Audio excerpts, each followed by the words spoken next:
I am dressed for the occasion for this episode of the Buzzable blog. Not because it's December, because it's March, but because I want to talk about the Santa Claus principle, or something I call social sampling. Word of mouth has become incredibly important for brands in the last 5 to 10 years. So those brands have begun to do much more sampling and trial programs recently, which is a great thing. What is also good is that they are no longer spreading those samples using sampling forces, giving those away in dark train station halls to people hurrying to their work. More and more they're using kind of specialized word-of-mouth spreaders like buzzers or like Facebook fans. So that's a great step. But there are ways to get even more out of those trial programs, those sampling programs. And that's what I call the Santa Claus principle. Because when you've selected a group of people that you would like to try out your product, these people are actually in a great position to sample their friends. They have a credible story to tell because they're not paid, they're not actors, and they know a lot about their friends. So they know which people would be interested to try out the product. So giving away more than one sample to those people, but actually giving them 15 or 20 samples to share with friends is a great move.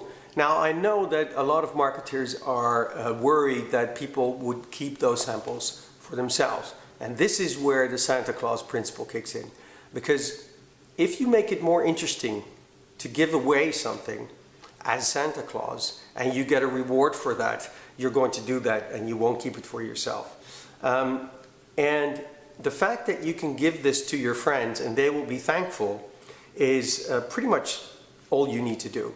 But you can make it a little bit more sophisticated. And one thing is very simple.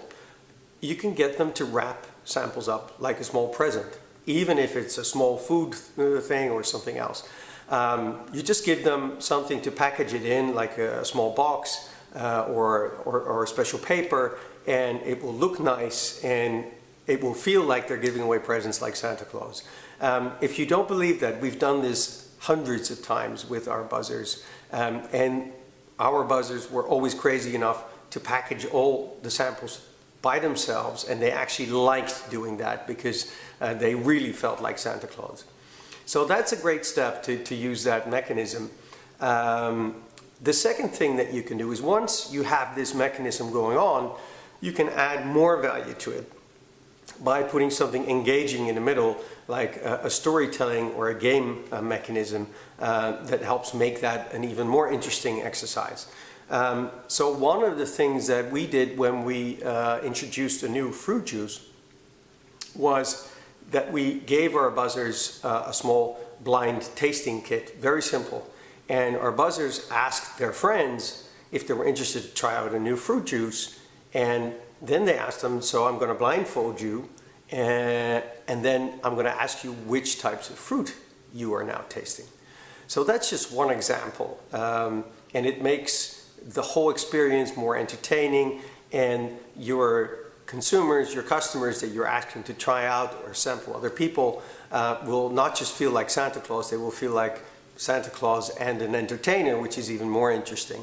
Plus the person who is trying the product will get some storytelling and know a little bit more about the product. So those are a few ways to apply these mechanisms to get even more out of your trial and sampling programs. And I really hope that you're going to try out and apply the Santa Claus principle to your trial programs. Thanks a lot. Let it snow, let it snow.